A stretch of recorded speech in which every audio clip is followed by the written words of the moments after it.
Good boy, stay. Good boy, stay. Thank you. Good boy. Alright. This is Benny. He's gonna be our model today. He's showing off, relatively a new toy, but this is actually a toy he's had before, but they don't last forever. Manners. You can see that's the packaging it comes in. They're, again, a dollar store type toy. Animooos brand. Treat ball.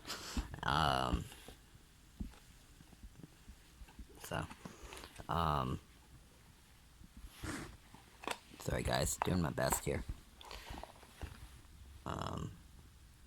Yeah. Anyways, so that's the packaging. Dog doesn't care about that. I'll add it to the pile of stuff for the destructible. Yeah, so as you noticed, it's a Manners, gentle. It's a treat ball that's been filled with some kibble, but when it rolls like that, there's a thing inside that makes that squeaking sound. So it is somewhat entertaining and engaging to the dog. It's one of the reasons the dog keeps trying to like muzzle at it. He's really enthralled by it. Alright, are you ready, Benny? Stand. Alright, paws down. And again, this is something that's a lot easier for them to use on the ground than it is on a soft surface. Manners. Out of there. Thank you.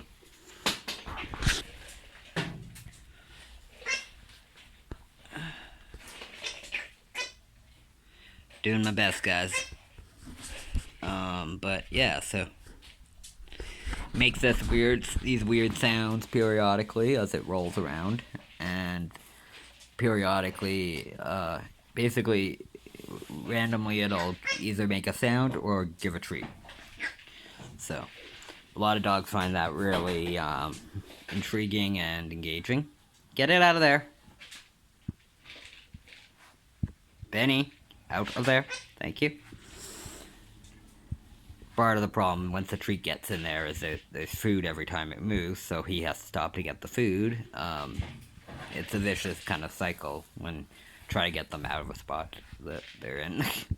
Good for him for his toy, but and for the purposes of getting treats, but not so good for the purposes of a video.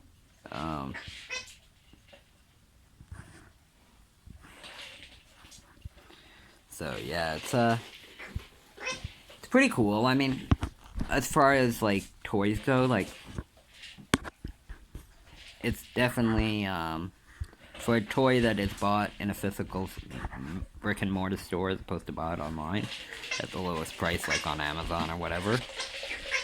It's definitely a fair bit cheaper than every other comparable toy, which in and of itself is kind of concerning to me. So it's why you notice that with this and with the green tube toy, that in both cases I don't fill it with wet food or free stuff in it, or... Benny, what did you do? Thank you. Keep it out of there. He's pretty good about getting his own toys rescued. He knows that unless he rescues it himself, likelihood is it's going to be at least a day before he gets that toy back.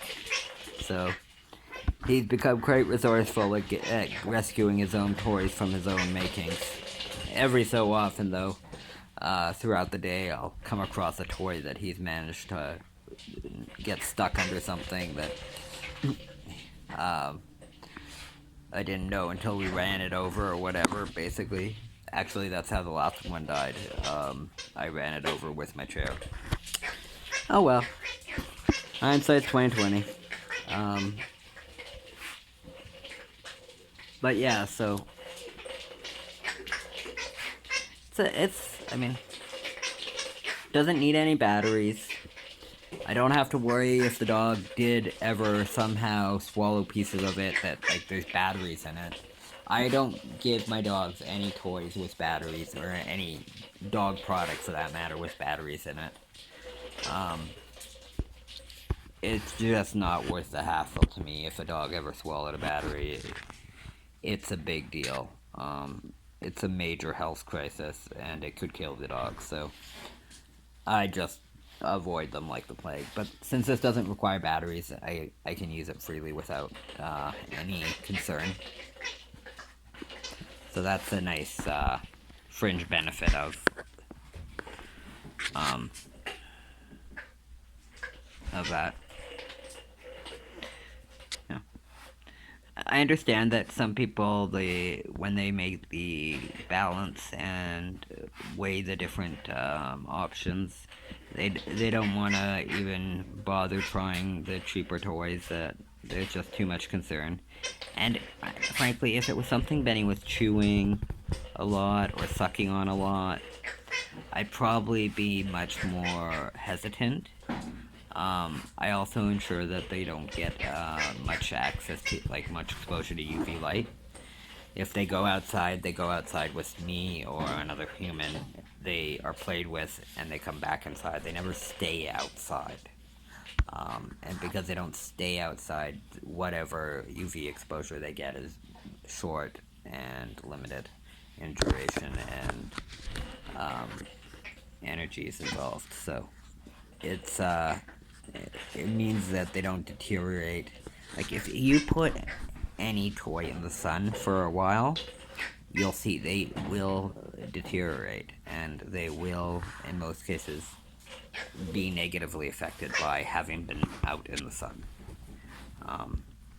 I, to be frank, I'm not enough of I'm not knowledgeable enough or enough of an expert in plastics and chemistry and whatnot to say exactly what is occurring and what is being created in that process. Get out of there.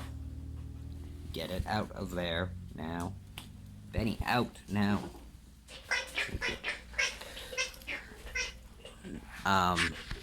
But I know that it's not good either way, and it makes it weaker and more likely that the dog could break a piece off and then potentially swallow said piece. So, just overall, I just avoid it. It's just not worth the hassle.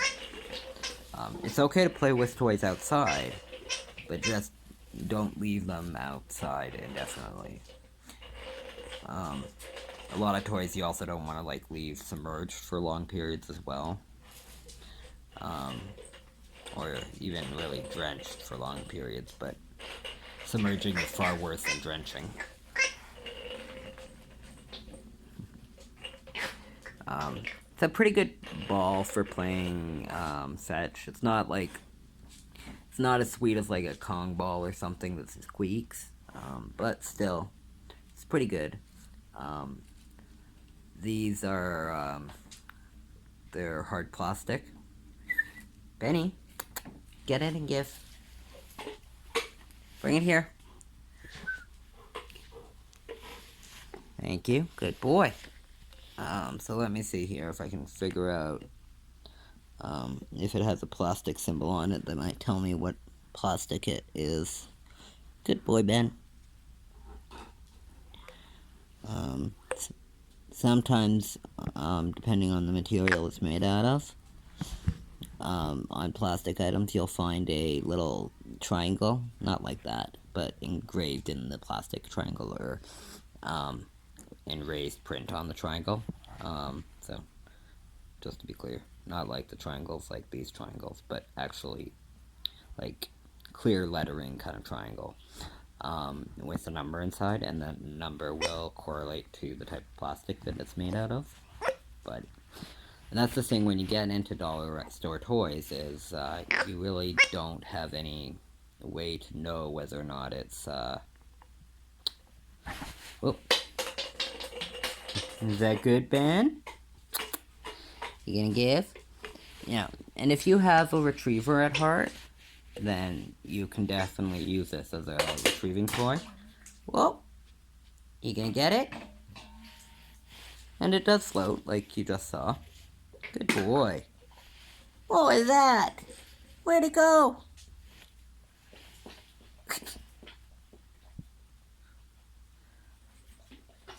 He's not quite sure what to make of the water spilling out of this. As I said, normally I don't even get it wet, so but he just decided to show you all that it floated, and it does. That's another benefit of it, so, you know, it's definitely not a bad toy, but I would never leave it unsupervised, because there's just too many small pieces that the dog could choke on or whatever, so. As always, of course, make sure that the dog has ready, immediate access at all times to clean drinking water. It's very important. Yeah.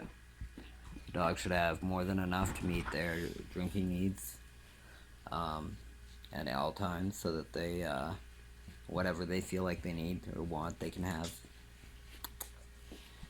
With your toy.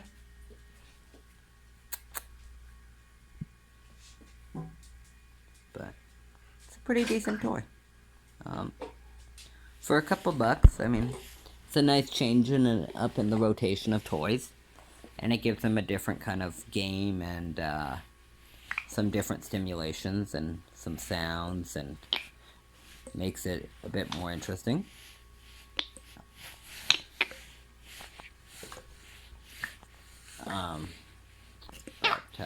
Yeah. I hope you guys enjoy these videos, and we'll see you around. Benny, come on. Sit. Sit. Thank you. Manners. Anyways, so, everybody, we're gonna sign off here now. But we hope you enjoyed the video, and we'll try to bring you on our next adventure with us, and hope you enjoy the video. Yeah, you gonna say bye? Yeah, you're a good boy. Love you guys. Yeah. Anyways, I hope everybody has a wonderful day, and we'll see you around another time. Maybe? Yeah, you're such a good boy.